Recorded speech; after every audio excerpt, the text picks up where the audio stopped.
Yeah, let's go back to you building up your career to the point where you actually get into these races. What did that consist of, the training and where you started to where you made the Tour de France and the Grand Tours? What was this process all consisting of, if you can date back and mention the key things that got you to that point?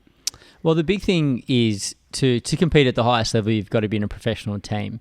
And getting selected to race in a professional team is probably like getting drafted to the AFL. You can't win an AFL premiership unless you're in an AFL team. Yep. So the big step for me was, first taking up the sport, then transitioning over to living in Europe, where I was racing at the highest level in amateur racing, in order to try and get drafted or selected and signed by a professional team. Then once you're in a professional team, for example, there are up to 30 riders in any one professional team at the highest level, and only 8 compete in the Tour de France. So there are so many steps along the way to actually turning professional. You've got to get the results as an amateur cyclist.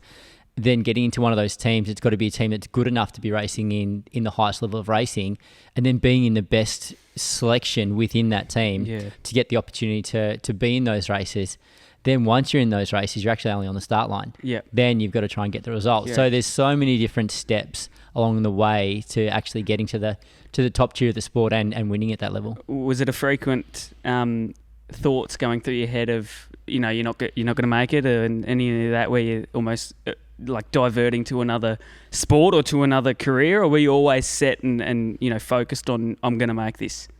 No, I think it's only natural to have those doubts and question yourself along that pathway, along that journey to the highest level of the sport. And, if you're doing it for long enough, you're going to endure ups and downs. So I had my fair share of ups and downs when I was racing. There were many, many times that I didn't think I was going to, turn professional. I turned professional at 24, turning 25 years of age. That's super late. To make that next step, or that final step to the professional ranks. These days you have 17, 18-year-olds really signing professional contracts. So I was really late, but I was also a late starter to the sport. So I thought, it might just come to me a bit later on.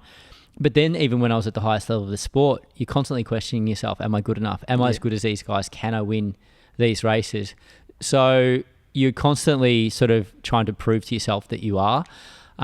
Sure, I was determined. I was super passionate about it, and it was probably once I really got to the highest level of the sport that I knew that I was really good enough and was probably worthy of being there.